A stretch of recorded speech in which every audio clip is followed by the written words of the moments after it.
Wakil Ketua Tim Penggerak PKK Provinsi Sumatera Barat, Nyonya Amelia Audi Joynaldi, selaku Ketua Tim Penilai Lomba PKK Tingkat Sumatera Barat tahun 2023, mengunjungi Nagari Padang Bintungan, Kecamatan Nensabaris, Kabupaten Padang Pariaman pada Selasa 6 Juni 2023. Amelia Audi bersama 5 tim penilai lainnya tiba di lokasi disambut oleh Bupati Padang Pariaman Suhatribur, didampingi Ketua TPPKK Yusrita Suhatribur.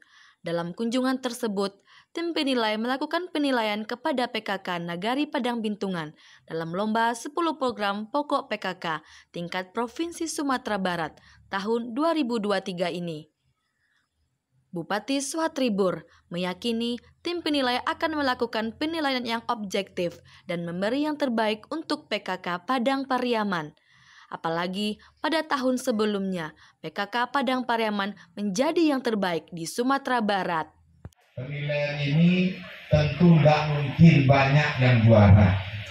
Bukan yang nagari-nagari lain tidak baik, bukan nagari-nagari lain dasawismanya dan UP2K-nya tidak tumbuh, tapi yang nama penilaian tentu ada yang peringkat 1, 2, 3 dan selanjutnya.